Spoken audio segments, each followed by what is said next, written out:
Friends, welcome to my YouTube channel. इस चैनल पे मैं आपको 8th क्लास का कंप्लीट मैथ्स पढ़ाऊंगा। अगर आपको 8th क्लास का कंप्लीट मैथ्स पढ़ना है तो प्लीज़ चैनल को सब्सक्राइब कर लें। तो आज शुरू करते हैं chapter 2, linear equations in one variables.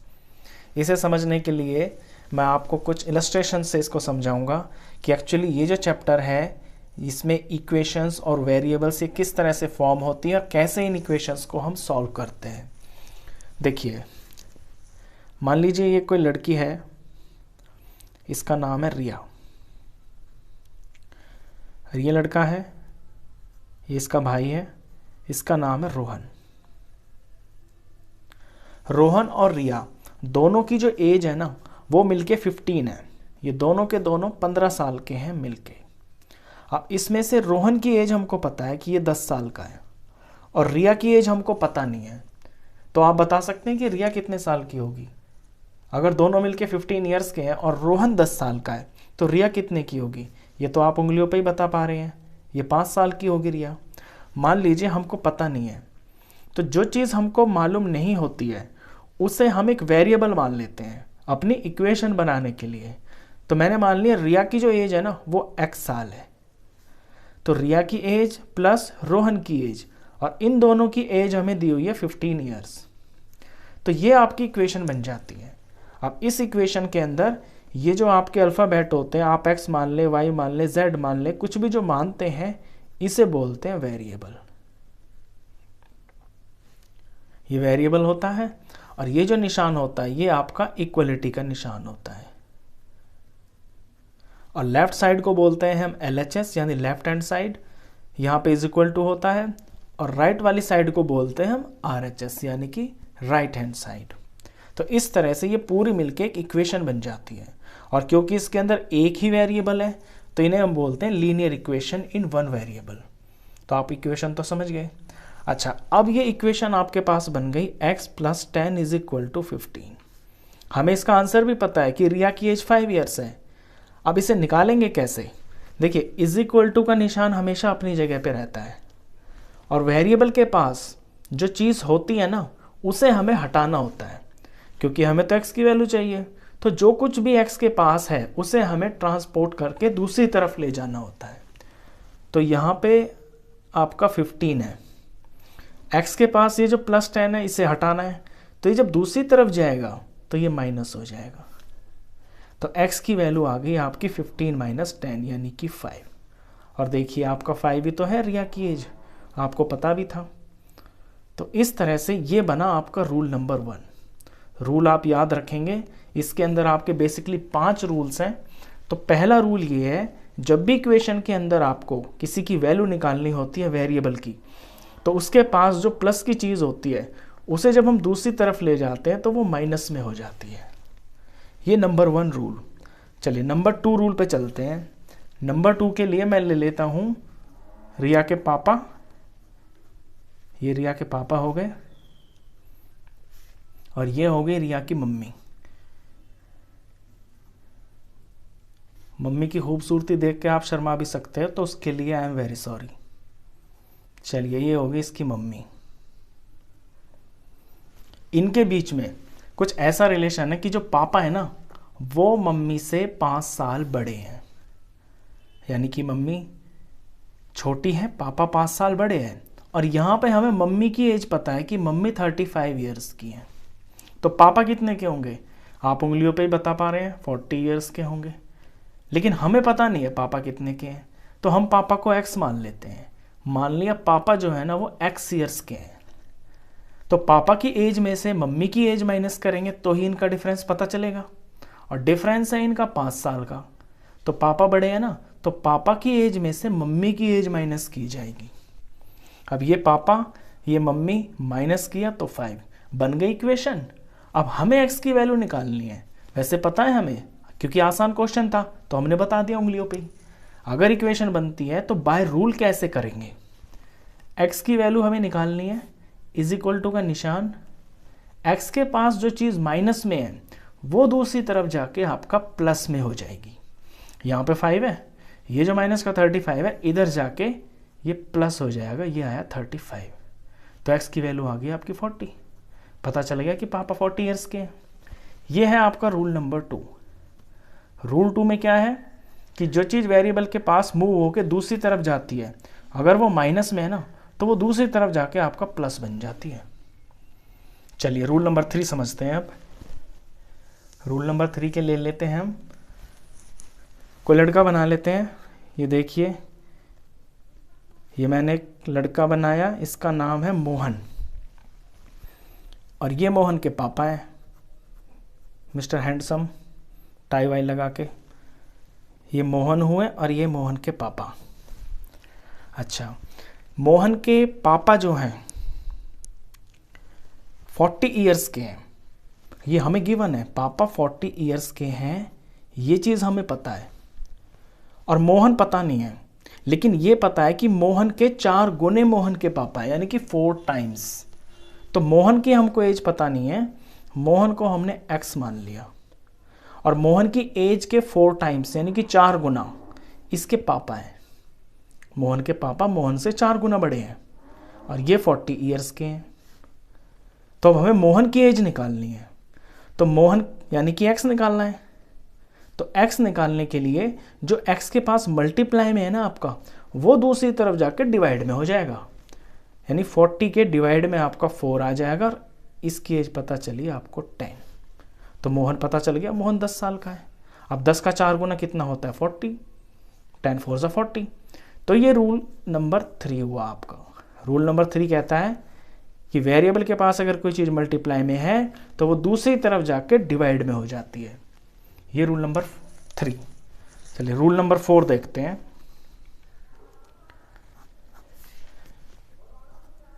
ये कोई बच्ची बनाई मैंने, दीपा, और ये दीपा की मम्मी।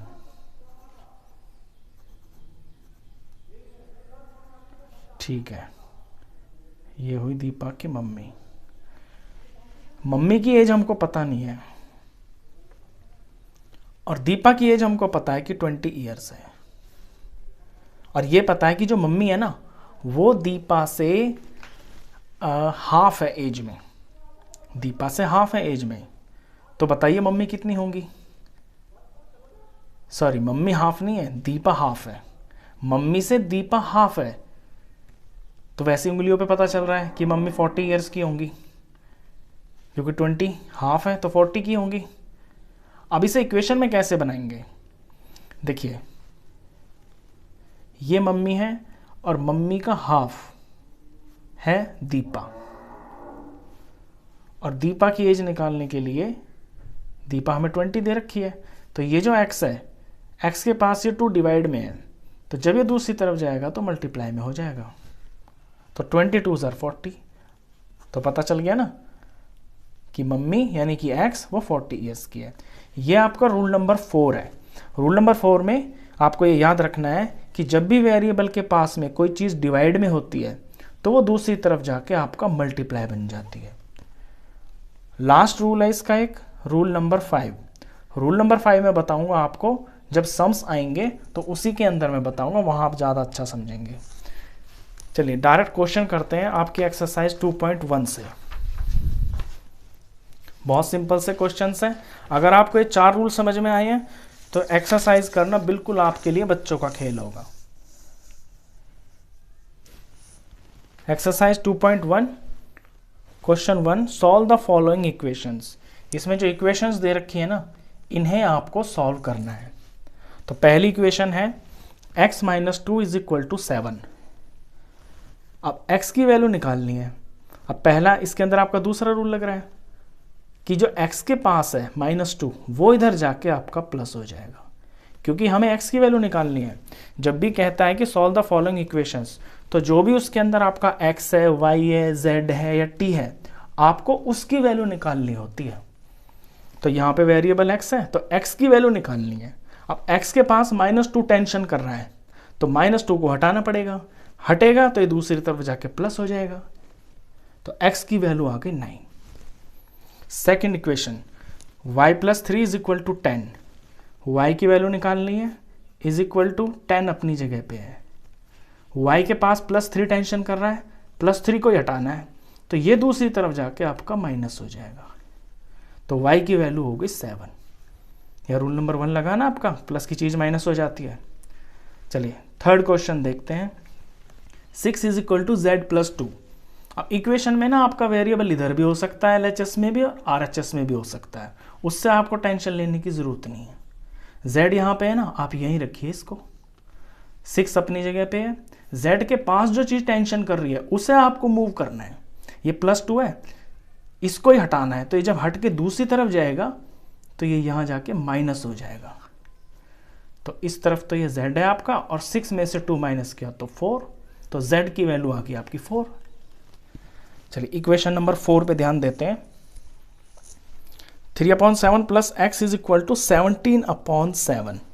नंबर फ्रैक्शन में है लेकिन है बहुत सिंपल। आपको वैल्यू निकालनी है x की, तो x के पास जो चीज़ है वो मूव होकर दूसरी तरफ चली जाएगी, और दूसरी तरफ क्या है आपका 17/7। तो 3/7 जब इधर जाएगा तो ये माइनस हो जाएगा ऐसे। अब इसे माइनस करते हैं। देखिए नीचे जब दोनों नंबर आपके सेम होते हैं तो हम उसे ही लिख देते हैं, और ऊपर ये माइनस हो रहा है 17 माइनस 3, तो माइनस कर देते हैं। तो 17 में से जब 3 माइनस किया तो ये आया आपका 14। नीचे 7 है, 14 को 7 से डिवाइड किया तो ये आया 2। तो x की वैल्यू हो गई 2। इक्वेशन नंबर 5 देखते हैं। 6x is equal to 12। इसमें रूल नंबर लग रहा है आपका 3 कि x के ना मल्टीप्लाई में 6 है। जब कोई चीज़ चिपकी होती है ना तो यानी कि वो मल्टीप्लाई में है, तो x को अकेला छोड़ना है। तो ये जो 6 है यहाँ मल्टीप्लाई में ना, ये 12 के पास जाके डिवाइड में लग जाएगा, यानी कि नीचे। तो 12 को 6 से डिवाइड करेंगे तो x की वैल्यू आ गई आपकी 2। 6th इक्वेशन, इसमें वेरिएबल है आपका t, और t के नीचे डिवाइड लगा हुआ है। जो 5 है वो डिवाइड में है, तो t की वैल्यू निकालने के लिए ये जो 5 डिवाइड में है ये दूसरी तरफ जाके आपका मल्टीप्लाई हो जाएगा, क्योंकि डिवाइड की चीज़ मल्टीप्लाई हो जाती है दूसरी तरफ। तो t की वैल्यू आ गई आपके 50। तो इतनी छोटी छोटी इक्वेशंस हैं ये। चलो 7th देखते हैं। 7th में आपके दो काम एक साथ हो रहे हैं। देखिए x वेरिएबल है, x के मल्टीप्लाई में तो है 2 क्योंकि ऊपर है न्यूमरेटर में, तो ये जो 2 है ये तो चला जाएगा दूसरे नंबर के डिवाइड में, और जो 3 है ये x के डिवाइड में क्योंकि नीचे है डिनोमिनेटर में। तो ये जो 3 डिवाइड में है यहाँ पे, ये आपका ऊपर दूसरी तरफ न्यूमरेटर में चला जाएगा, यानी कि मल्टीप्लाई हो जाएगा 18 से। तो ये भी इस तरह का भी क्वेश्चन आता है, जब आपके वेरिएबल में ऊपर नीचे दो नंबर होते हैं तो वो इस तरह से मूव हो जाते हैं, ऊपर वाला नीचे चला जाता है, नीचे वाला ऊपर चला जाता है।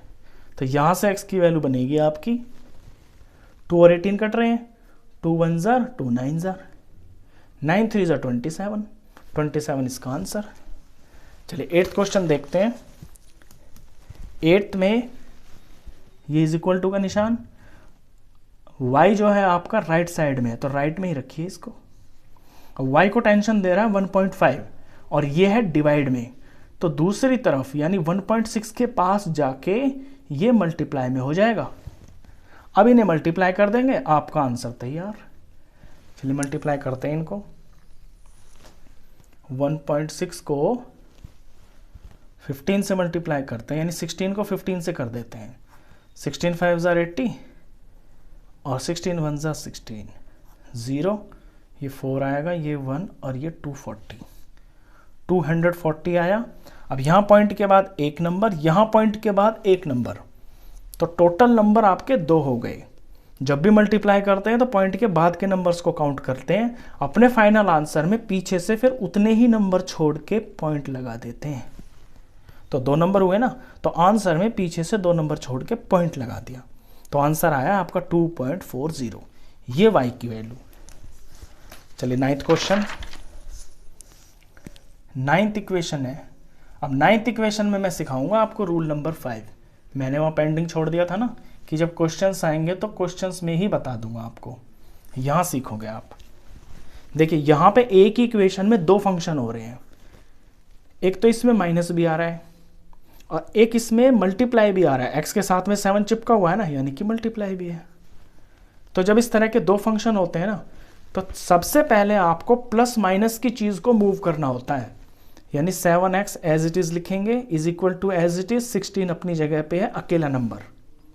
तो जो x के पास -9 है ना, ये आपको टेंशन कर रहा है, तो पहले इसे मूव करेंगे, तो ये दूसरी तरफ जाके हो जाएगा प्लस, और 16 + 9 यानी कि ये हो गया आपका 25। तो 7x इज इक्वल टू 25। तो पहले तो प्लस माइनस को मूव करते हैं, उसके बाद मल्टीप्लाई और अपने डिवाइड को मूव करते हैं। याद रखना आप ये बात, पहले प्लस माइनस मूव करते हैं इक्वेशन में, फिर मल्टीप्लाई और डिवाइड को मूव करते हैं। तो माइनस तो मैंने मूव कर दिया, अब 7x के साथ में मल्टीप्लाई में है, तो x की वैल्यू निकालने के लिए मुझे 7 को यहाँ से उठा के इधर ले जाकर डिवाइड में करना है। तो डिवाइड हो गया, तो x की वैल्यू आ गई आपकी 25/7।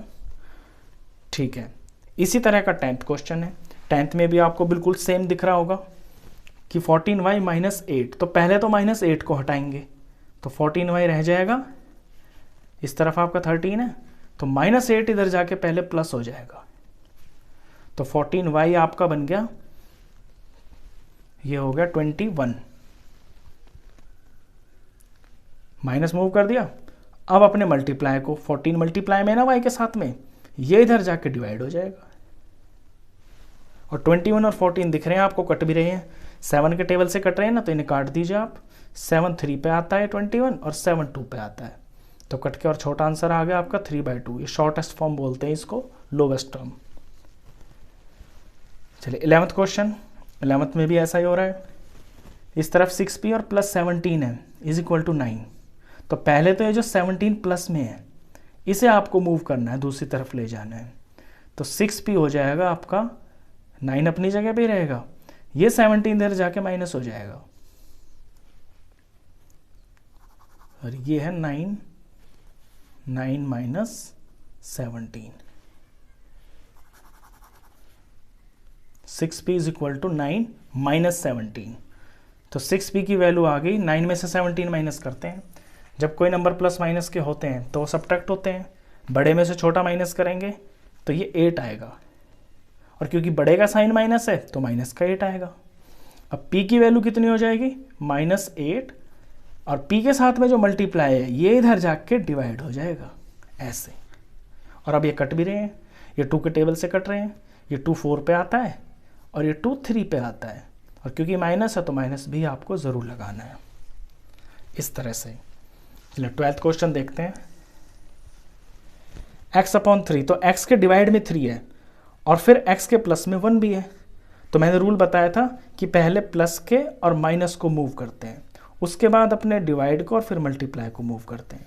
तो यहाँ जो +1 है ये आपको टेंशन दे रहा है, तो पहले इसे ही मूव करेंगे यहाँ से, तो ये 7/15 अपनी जगह पे ही है, ये +1 जब इधर आएगा तो ये -1 हो जाएगा,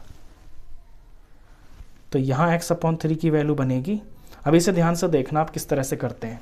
देखिए जब ये 3 नंबर होते हैं ना, तो जो नीचे होता है 15, ये तो 15 ही रहेगा, और यहाँ पे साइन माइनस है ना, यहाँ माइनस रहेगा। अब 15 1 15, इसको ऐसे मल्टीप्लाई करते हैं, 15 1 15, तो इधर तो आएगा 15, और जो 7 अपनी जगह ये 7 ही रहेगा। जब भी 3 नंबर इस तरह से हो, अगर यहाँ प्लस होगा तो प्लस रहेगा यहाँ। तो x/3 इज इक्वल टू 7 में से 15 माइनस किया तो प्लस माइनस है तो सब्ट्रैक्ट हो जाएंगे, 8 आएगा, और बड़े का साइन है तो बड़े का साइन माइनस है ना, तो माइनस का 8 आएगा। तो ऊपर 7 - 15 आया -8, और नीचे 15 है। तो ये काम तो कर दिया कि -1 को सॉल्व कर दिया। अब ये जो 3 टेंशन दे रहा है x के पास में, इसे भी मूव करना है, क्योंकि वैल्यू तो हमें x की निकालनी है। तो x इज इक्वल टू -8/15, और ये जो 3 डिवाइड में है ये दूसरी तरफ आके मल्टीप्लाई हो जाएगा, यानी कि यहाँ नीचे है ना, तो यहाँ आके ऊपर आ जाएगा। इसे सॉल्व करते ही आपका x आंसर, यहाँ पे 3 और 15 कट रहे हैं आपके, 3 1 और 3 5 अब -8 1 माइनस का 8, और नीचे तो 5 है ही, तो x की वैल्यू -8/5। तो ये आपकी फर्स्ट एक्सरसाइज थी, जिसमें बेसिकली यही समझाया गया था कि जो इक्वेशंस होती हैं उनको सॉल्व करने के जो रूल्स होते हैं उनकी आपको प्रैक्टिस करवाई गई थी। 4 ही रूल थे, कि अगर कोई चीज़ प्लस की है तो दूसरी तरफ जाके वो आपकी माइनस हो जाती है, माइनस हो तो वो प्लस हो जाती है, मल्टीप्लाई हो तो वो डिवाइड हो जाती है, और अगर डिवाइड हो तो वो मल्टीप्लाई हो जाती है। और अगर किसी में दो फंक्शन हो किसी इक्वेशन के अंदर तो पहले आपका प्लस और माइनस मूव होते हैं और फिर मल्टीप्लाई और डिवाइड मूव होते हैं। तो ये बेसिकली इंट्रोडक्शन था linear equation in one variable का। फर्स्ट एक्सरसाइज आपकी कंप्लीट हो गई है। इससे आपको इक्वेशंस को सॉल्व करने का भी मेथड समझ में आ गया होगा। तो इस वीडियो में बस इतना ही। आई होप आपको ये वीडियो, ये इक्वेशन और इनको सॉल्व करने का तरीका अच्छे से समझ में आया होगा। वीडियो अगर अच्छा लगा हो तो प्लीज़ से लाइक करना, क्लासमेट्स में शेयर भी करना, और 8th क्लास का कंप्लीट मैथ्स पढ़ने के लिए आप इस चैनल को भी सब्सक्राइब कर देना। Thank you.